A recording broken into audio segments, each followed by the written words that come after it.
The 80-team Super League, how will it look?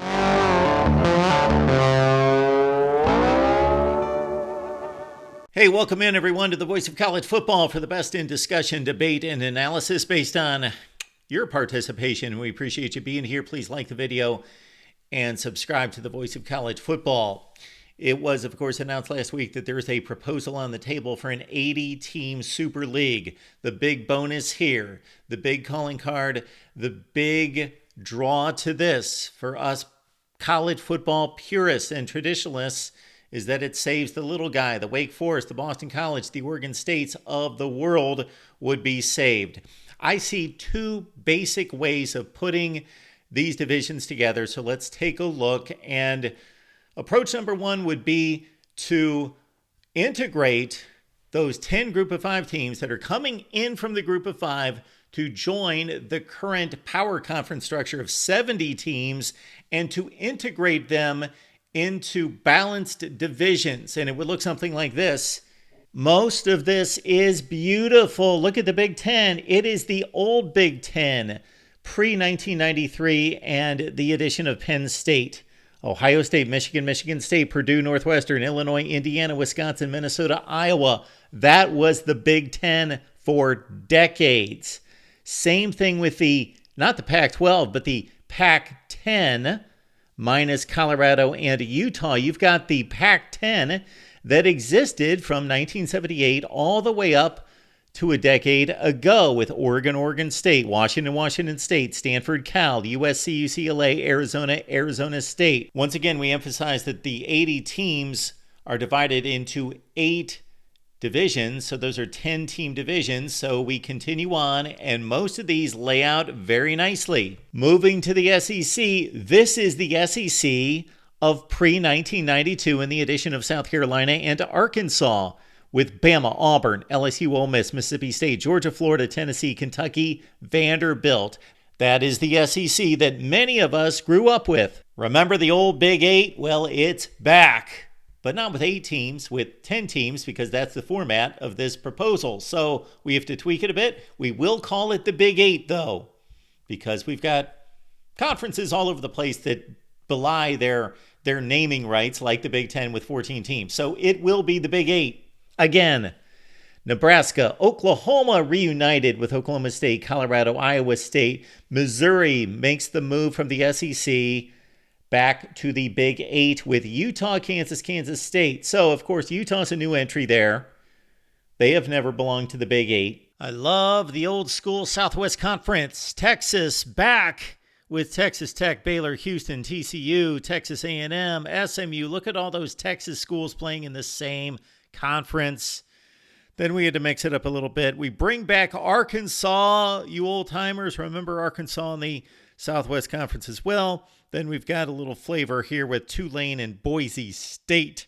The ACC makes a whole lot of sense with 10 teams that look like this. Florida State, Miami, Clemson, North Carolina State, Wake, Duke, and Georgia Tech, along with 2 newcomers, UCF and South Carolina, who once did belong to the ACC. The Big East is not dead. It has been revived. And now look at the new Big East in football. Penn State and Pitt, West Virginia, Rutgers, Maryland, Syracuse, Boston College. It looks like the old block of Eastern independence prior to the 1990s. Army and Navy, we've got them in a division together, along with, I know it doesn't look like it belongs, Appalachian State. Look at all those rivalries that are renewed right there. Penn State and Pitt, West Virginia, Rutgers, Maryland, Syracuse, Boston College, all those schools, and certainly all of those schools have been rivals and are rivals against Pitt and Penn State and West Virginia as well. And then again, the showdown of Army-Navy is a division game in the Big East. We've got one more division to go, and this division is going to bring the most comments and criticism from all of you, and I get it. This is a bit of a potpourri division across the landscape of college football. And since we are drawing our naming convention from old school college football conferences, we're going to do the same here with Conference USA, which of course is still a current conference, but we are taking from the roots of college football. And let's also keep in mind, you can make whatever comments or criticisms that you would like, And I'm not necessarily proposing this. This is just one way that it could be done. All right? But let's understand, for you to make a valid, reasonable criticism, you can't just say, this division makes no sense or this division sucks. You have to lay it all out in which it will suck. Don't correct one division. You got to correct all of them because 6 or 7 of these divisions line up perfectly. Then I would say that Big East is almost perfect. And then this one, again, it's impossible to lay this out to perfection. And so this is our Conference USA. We feel pretty good about Notre Dame, Memphis, Louisville, Cincinnati, Virginia, Virginia Tech. A lot of old Big East rivalries there. But then we throw in Air Force, Fresno State, San Diego State, and Texas San Antonio, although there is obvious connection between some of those schools, the 3 coming in from the Mountain West to form this one big Conference USA. So again, this approach is about integrating the group of 5 and not having 7 strong divisions and then 1 weakling division with all the group of 5 teams. Doing it that way and integrating and balancing the divisions as much as possible from a quality standpoint. Now, if we look at the 2023 records and standings in college football and apply it to this format just to see who would have made a 16-team playoff in this 80-team Super League, it looks something like this. Michigan, Washington, Florida State, Texas, Bama, Penn State, Mizzou, and Notre Dame are the division champs in this model. Your wild cards in order of record go Georgia, Ohio State, Oregon. Now, Ohio State and Oregon could be flipped since the Ducks did advance to a conference championship game in 2023. Ole Miss at number 12. And then we've got a bit of a logjam. Oklahoma and Iowa had the best regular season records. And then you've got a tie between LSU, Arizona, NC State, and Oklahoma State as 9-3 teams in the regular season. So take whatever selections you want there. We are going to lay out a tie-breaking system in just a second after we deliver our next approach to the playoffs. But let's look at the playoff matchups under this format. We would have had number 1 seed Michigan taking on Arizona, Washington, LSU, an interesting 2:15 game, Florida State, Iowa. Texas, Oklahoma, that's a rematch, of course. Bama, Ole Miss, that's a rematch. Penn State, and either again, Ohio State or Oregon, depending on whether you go by record, that would favor Ohio State at 11-1, or you favor the conference championship game appearance of Oregon. That delivers a possible rematch with Penn State taking on Ohio State. You got Mizzou and Ohio State, Notre Dame and Georgia playing in South Bend. Okay, that's one way to do it. Here is another approach that is going to show you a similar outcome with many of these conferences. However, there's going to be one division that is going to be all the additional group of 5s. And the philosophy there is that although that division is going to be so much weaker than all the other divisions, and it's going to be seemingly unfair for there to be a division champion that plays against all these lowly group of 5 teams compared to all these mighty, mighty divisions. However, let's understand that the new 12-team playoff and going into the 14-team playoff is allowing for a group of 5, the best of the group of 5, to reach the college football playoff. So it actually, in a sense, is a more legitimate way to award that group of 5 the best of the group of 5, meaning that they had played a division of nothing but a group of 5 teams and proven to be the best. The Big Ten's the same. Also the Pac-10. The SEC is the same and the ACC, but we've got differences with the Big 8 since we don't have those group of 5 entries into the Big 8, Boise State. This Big 8 version looks like this. Nebraska, Oklahoma, Oklahoma State, reviving Bedlam, Colorado, Iowa State, Mizzou in from the SEC, Utah from the Pac-12, Kansas, Kansas State, and Cincinnati. I feel really good about this division. It makes total sense, 9/10 of it. Now, the inclusion of Cincinnati, not so much. However, consider that the Bearcats are part of the current Big 12 and share a conference with most of these teams right now. The new Southwest Conference, again, 80% of it. 8 of the 10 I feel great about. It brings together that old Southwest Conference with Arkansas coming in from the SEC in particular. But then the add-ons are Utah, which makes some sense regionally. Louisville does not. However, this is the best way to form this entire 80 teams with this approach. Under this format, the formation of the new Big East is pretty interesting and makes a whole lot of sense when it comes to regionalization and rivalries. Notre Dame, Penn State, Pitt, West Virginia, Rutgers, Maryland, Syracuse, BC, Virginia, Virginia Tech, all former or current rivals.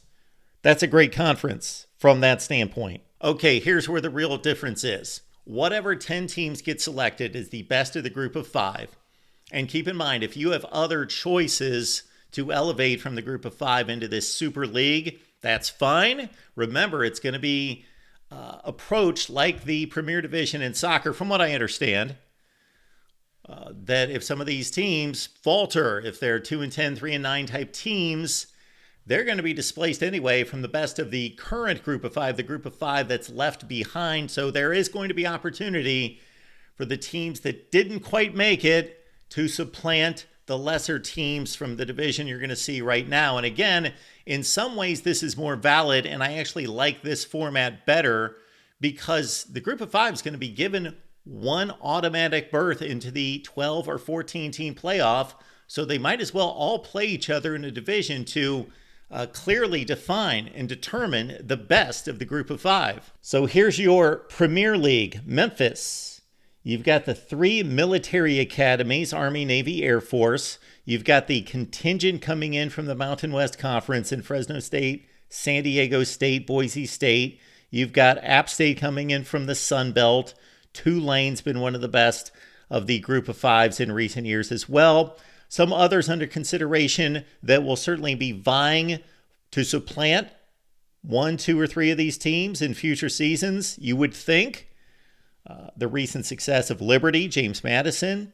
Wyoming's sometimes a factor in the Mountain West. Troy's been one of the better Sun Belt teams, along with Toledo out of the MAC. And keep in mind, Coastal Carolina has been a strong group of 5 in recent years. Your division champions and wildcards look almost exact to the previous model. The only difference, of course, Boise State, we will award them with the Premier League from 2023 because they are the one team in the division that did win a conference championship in the Mountain West. So Boise State gets the final division championship seed at number 8, and they would play Georgia in the first round of the playoffs. So if we take the 2023 standings, keep in mind that LSU, Arizona, NC State, and Oklahoma State all finished 9-3 in the regular season, and there are not enough playoff positions 1 through 16 to include all those teams. So what are the tiebreakers in our new Super League? For us, this is how we would do it. The 1 through 8 seeds go to the division champions. 9 through 16 are the wild cards, and the tiebreakers go as such. First and foremost, record. Then the tiebreakers go head-to-head, number 1. Number 2, record against common opponents. Number 3, strength of schedule, which should eliminate any other issues in tiebreaking. But if for whatever reason there is a tiebreaker needed after that, then you go to point differential. Is this going to happen? Is it going to take place that we're going to have an 80-team Super League as proposed here? I will say that this is the most vetted model that we've seen thus far. There is more nuance given to it if you have read the article in The Athletic. And please check out the live stream that we presented last week because we combed through the entire Athletic article and gave our pros and cons, pluses and minuses to this. So there are many. This is the one model that we've seen that actually expands college football from the current 70 teams playing power conference football up to 80, rather than everything else has shrunk it down to basically the SEC and the Big Ten plus of 32 to 48 teams. So we like it from that standpoint. More inclusion, keep around the little guy, the Boston colleges and Oregon States, to keep them in play in power college football, major college football. So we like that. But then again, check out the live stream. We've got many points to make about this. I would say this about any of these formats. Most likely none of them will come into play. None of them will come to fruition and be the system. Most likely there are going to be parts and pieces to all of the proposals that many of these people have made, including ourselves, that will be the future of college football. We do know this. There will be change. Leave your comments and questions below, and we will address them right here at the Voice of College Football.